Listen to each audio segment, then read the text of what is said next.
This is Chad Clefman, Lieutenant, Brainerd Police Department.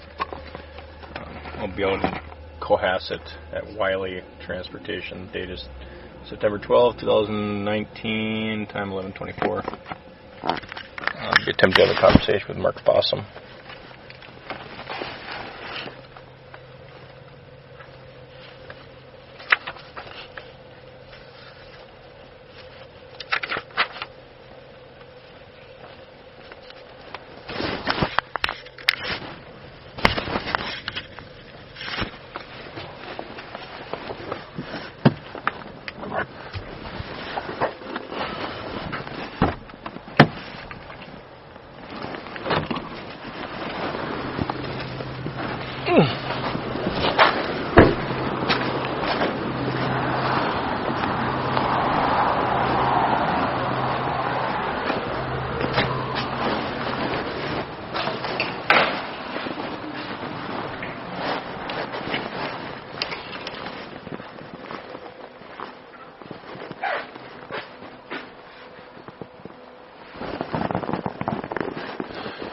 Hello? Hi, is Mark available?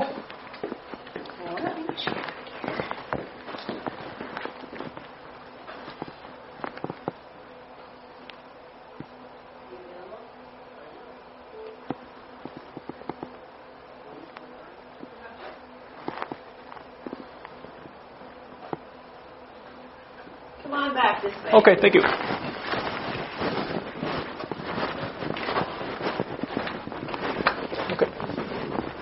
Hi. Howdy. Mark, Chad Clefman. Chad? Yep, nice to meet you. Nice to meet you too. What do you guys do here? Sure. Okay. Mind if I close it? All right. All right. Okay. How long have you been here? Long time? 16 years, I think, we've been over here. Okay. We were in Deer River prior to that. So you guys kind of organize, you have your own trucks and you... Hauling stuff all over. How many trucks you got? Oh, there's 38, I guess. Okay. Interesting. That's what we do. All right. So you're doing an investigation. Well, so... I was kind of surprised because when you called, you left a message on my cell phone, and that was kind of unusual. And then I went up to dispatch. I tried calling you back and left you a message, and then I went up to dispatch. You left a message in the voicemail? Yeah, on your voicemail. Okay, maybe. I called you back. Okay. And then I went up to dispatch, and I said, why would I be getting a call from a policeman down in Brainerd? I thought it might be a trucking thing. Well, yeah. And we get trucks that get parked and all this kind of stuff. Yeah. Well, it turns out we had a truck parked down there for an hour, and I just figured, well, maybe there's an issue. Yeah. No. So, yeah, back end of 2018, after the election, they asked, kind of it's obviously a conflict kind of situation, so Grand Rapids PD asked us to check into, there's a complaint about Brian Johnson's termination report, the Sala report being released to the Grand Rapids Herald, and that being private data and so forth, as you're probably aware of all that. I know all about it. I'm the one that gave it to Casper. Scott. Yeah. And then Casper gave it to the newspaper. So until Casper kind of turned his ways and he wasn't going to necessarily give it up before that, and now he did. And so I have all these emails and all these different things. He's and a character, isn't he? He gets into his political stuff, that's for sure. He's definitely dedicated to that. As long as the political works in his direction, he's happy. Yeah, who knows if ever be happy, but some people have extra time on their hands and like to get into that, I think, a lot. But well, I guess, it's the way the world works. We're a political country right now. Mm-hmm. It's pretty ugly. Yeah, it can be. So anyways, that's why I wanted to meet with you and get your version of I guess, how you got the Saldo report and why you forwarded it to Mr. Casper. Oh, he begged me for it. He didn't tell you that?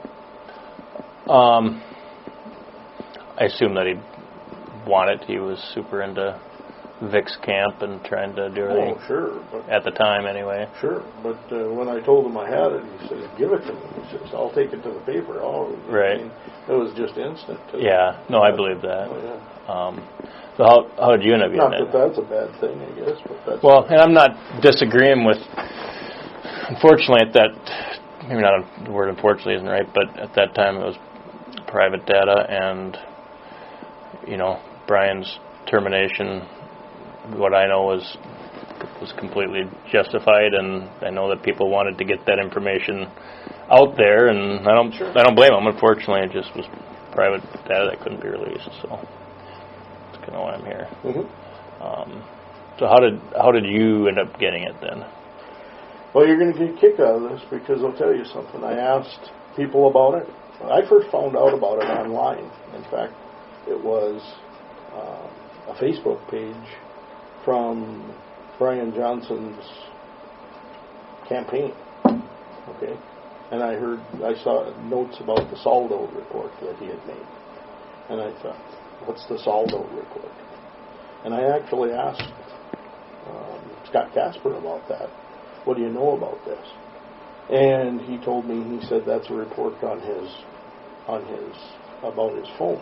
He said they paid a company, the county paid a company to, forensic, we look at his phone, and he had the receipts from the county for that, and wanted to know what the whole story was. And then all of a sudden the Saldo part of it came into play. And somewhere along the line I saw this chatter from Brian about the Saldo report. That's the Saldo report. And so then I asked a few people about the Saldo report. I asked a couple of county commissioners, I asked Vic, I asked the county administrator, I asked, half a dozen people about where's this report? And that was kind of a dead end. Well, I don't know. I'm guessing within a week and a half, maybe 2 weeks, I was over at the Burger King in Grand Rapids, and I walked outside, and there's a bunch of papers laying on the ground right next to my pickup. And I assumed that somebody put them on my windshield wiper or in my door handle or something, but that's where it was. And I went in there. Another guy came out at the same time as I did, and he was right behind me. He didn't look familiar to me.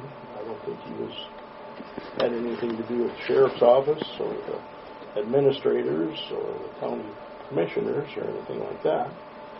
But he was in a little red car right there. I just picked it up, and I didn't know what it was, and I was kind of surprised by it. I know it was a plant. Okay? No question about that. Somebody knew how to get it to me. That's how I got it. Did Brian owe your company money for... Yeah. What was that for? Him, his brother, and their spouses rented our building over in Deer River after we moved here. They rented it as a company called Big Dog Truck and Trailer Wash or something like that.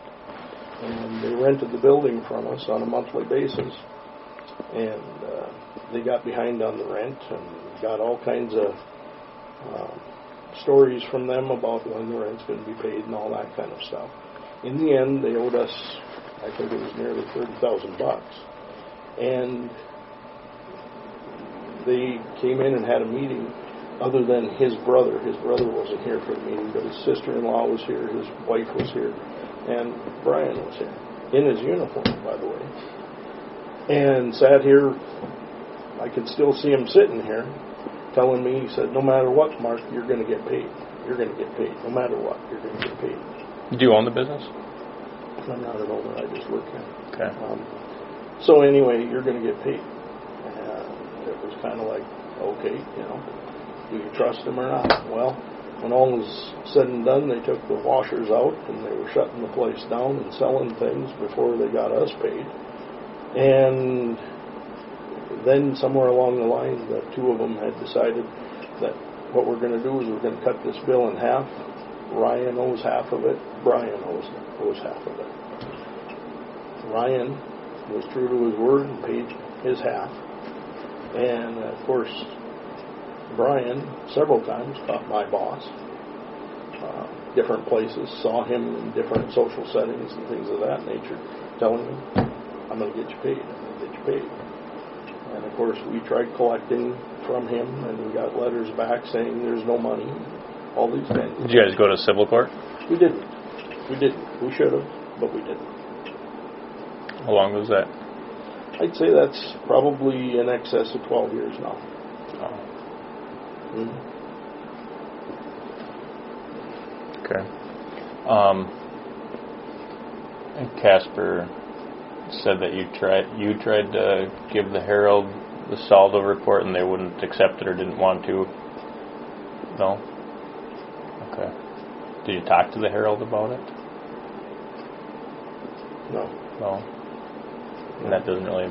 No. I handed it to him and he did whatever I think he walked it right in the door. You emailed it to him. Did I? Yeah. Okay. I thought I handed him a copy. Maybe I... Yeah. What about any email communications with Vic about this? No. No? None that I'm aware of. Okay. You didn't email Vic on a copy stuff? of it? No, Vic already had a copy of it. Oh. But there was only a few people that it was even released to at the county, Vic being one. But you didn't... So I'm sure that's Johnson's thing is that Vic released it, is what he's trying to say. Well, it really doesn't matter what he says, it's what I find out. And so you didn't have any email communications with Vic over this Saldo report? No. No. Well, I take that back. On the morning of the publishing in the Herald Review, Vic sent me a text message or a message, and it had like a nuclear explosion picture on it. And right. I asked, what's that about? And he said, check the Herald. So what's your relationship to Vic now? Still friends? We don't do anything together, not socially or any of that kind of stuff. I've known Vic for 30 years now since I came here, so that's about it. He was chief of police. Well, he wasn't even chief of police. He was just a patrolman over in Deer River when I first met him. Right. Were you on his campaign, or were you just... I attended his campaign, the opening of his campaign committee's deal over at the Cenex. They had a meeting over there, and I was there for that, and I never attended another one. Okay. Pound signs for him or anything? I didn't pound signs. I cut signs for him, some stick-on type signs and stuff like that. Yep, that was kind of a donation to him, and I did that in the previous years too. I consider him a friend. I've never had any issues with him. His kid works here. Oh, okay. His son works here in dispatch. Oh, all right.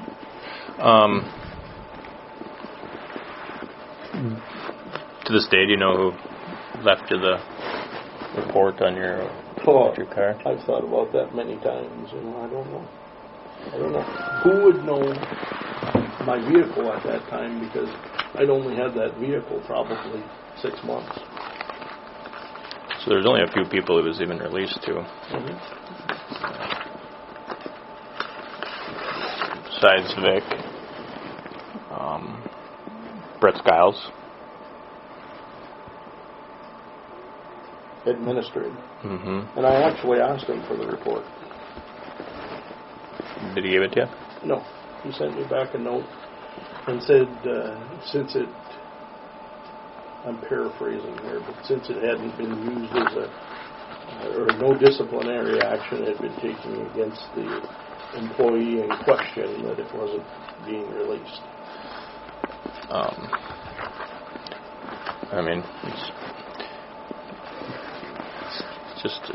It's too bad, but it's only one person who gained and who wanted it released, and who, Who do you think gained? Well, Vic absolutely gained. I'm sure that there's only 200 and some votes, and without that, he probably may not have won. I mean, if I read that and I don't know either of them, and you're a borderline voter, I mean, I would never vote for somebody that had that kind of history. If you don't know anybody. You have character, right? Yeah, like to think so. Me too. You know, so I would think the same way in most situations. I would think about that, but I've thought about that a lot. And Brian was closer than he ever was before. And the funny part is all of these people that were out campaigning for him and throwing up signs and all of this kind of stuff, there seemed to be a certain number of them that took that news and looked at it from a sympathetic side. And I kind of question how many people voted for him on the sympathetic side.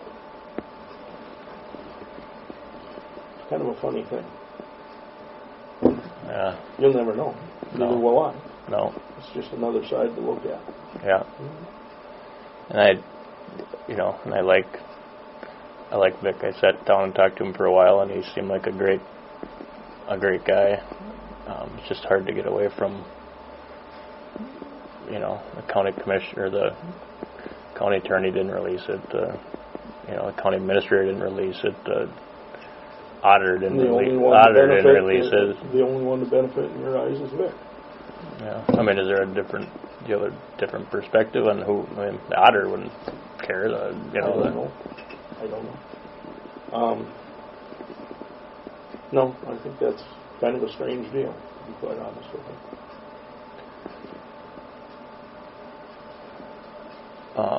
I certainly didn't want Brian Johnson to win. I'll tell you that much. Right. And to be quite honest with you, I felt the same way about Brian Johnson as I do Vic Williams. Okay? What do you mean? Back when we started doing business, back years ago, he used to drive for us as a truck driver. Vic did? No. Brian. So, in those days, never had any problems with him. I considered him to be a friend and a good acquaintance, and his brother as well. His brother worked for us for a time. And so, but until you start lying to me, then it's all hunky-dory until then. Right.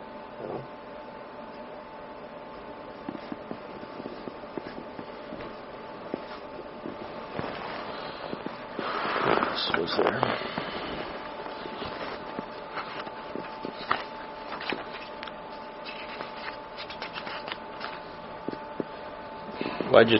You told Scott that you found it blowing around in the courthouse parking lot. Not the courthouse parking lot. Yeah, you did. There's the email.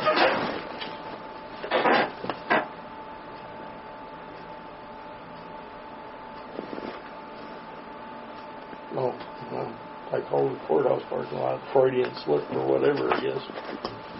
It wasn't in the courthouse parking lot. We were at Burger King. Okay. If you were... I gave it to him. I told him about it. I shouldn't say I gave it to him, but I told him about it when we were in the courthouse parking lot. Maybe that's what we're talking about. Well, you scanned it and emailed it to him, and then he said, here's a scan of the document I found blowing around the courthouse parking lot. Okay. I don't know why I would have said that, but I guess I said it.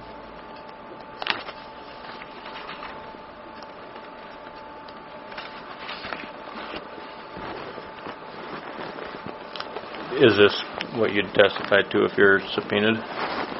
On it? What else? No, just making sure that's because talking to me is one thing, but if it's in grand jury, a subpoena, that type of thing, then make sure that that's a different game. Sure. This whole thing is kind of blowing up. I wouldn't lie about it. I don't see any reason to get in trouble for somebody else. Yeah, and nobody. This isn't about a member, whether it's Casper or anybody, a private citizen giving it to the Herald. It's about a county official releasing private data. It's not. And I understand that. So you're saying that it was in the hands of somebody that wanted it disseminated and figured a way to do that. Yeah. So, was it given to other people? That's my question. To my knowledge, no. So I'm the sole beneficiary. Yeah. Well, you and Mr. Casper, because you gave to him, but yeah. I'm not saying I'm just saying to my knowledge. Yeah, I understand. How do you know?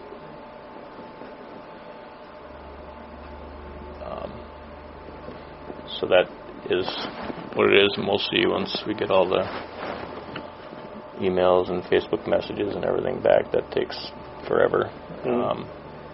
And then from there it'll be, I think, probably given to Conflict County to see what they want to do. Yeah. In fact, I was looking just after you called the other day, looking back on my phone. And, of course, I don't have text messages back to them. But I do have messages on an outfit called Messenger, which would be Facebook Messenger. Okay.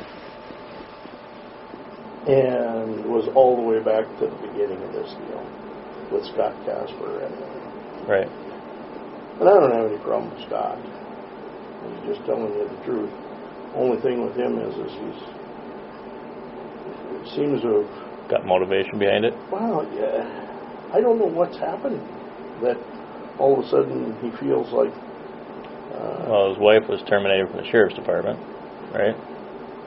I heard that she worked for the. Oh wait, she was a dispatcher. She was a dispatcher, and then. So I think that a lot of this animosity, his that way. Change of attitude occurred after his wife was no longer employed at the sheriff's department. Is that a wife or a girlfriend? To my knowledge, wife, but I could be wrong. I don't know. And I don't know that that's the case, but it's no, I don't. It's the same time frame. Yeah. I don't know Scott that well. I just some of his beliefs align with mine when it came to politics and. Good Lord, there. Is that your Facebook messages between you and Scott? Yeah. Yeah, I think I have all those. Okay. But you can show me anyway and see if it's the same one. Well, I got to see if I can even hear this. Yeah, to see if I can even find them in here.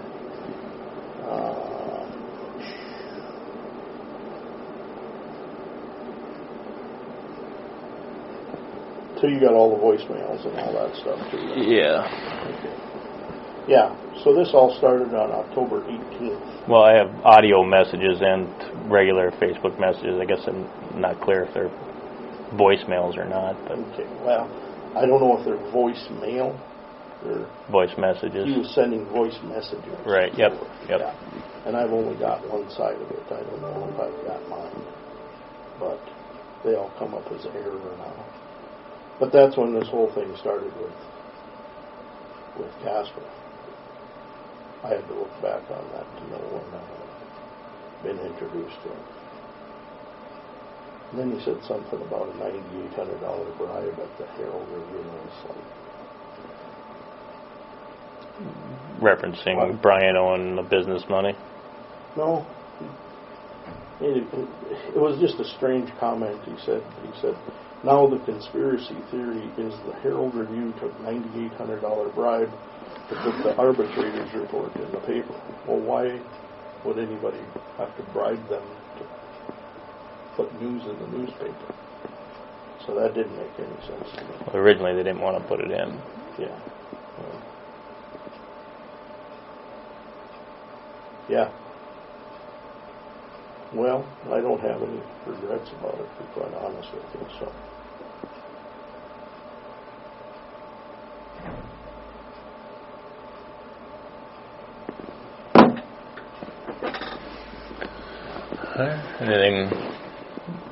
Anything more? Any other questions? Just tell me what you want to know. No. Just the whole deal is where you got it. That's all. It's the best I can tell you. Can I pinpoint somebody? Can I put my finger on somebody? Has somebody asked me about it since I got it? You know, I'd like to know too. Who knows that I'm in the parking lot at the Burger King? Who knows that that's my vehicle? You know. All right. Well, I will continue my stuff in the range cities. Usually don't go this. It came up 6 because of all of our construction. It's a little nicer drive than 169. You came up 6? Yeah. That's the way I would do it. Is there construction on 6? Nope. No. There is in Brainerd. 169. 169 and Brainerd on 210. So you have to, if you were to come up here normally through 169, you have to go down through Garrison almost and then take 169 up. So it turned out alright.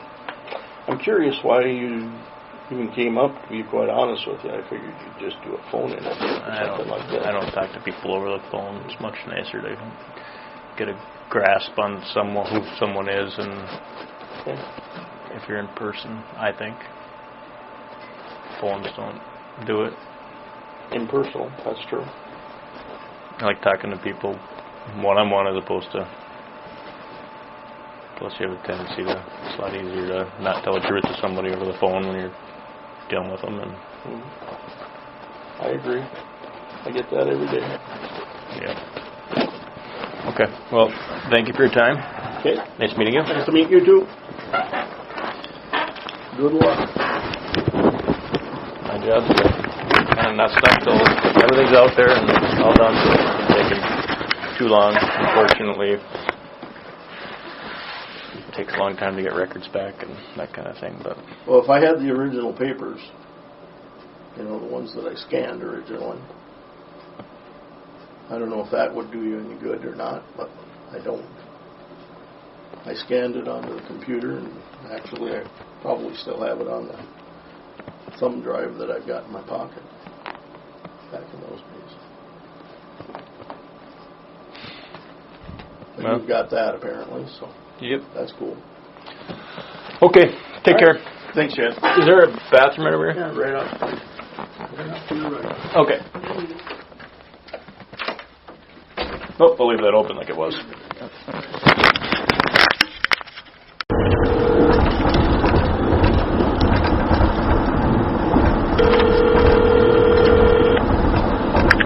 Transport. Mark, please. Yeah, hold on here. Thanks.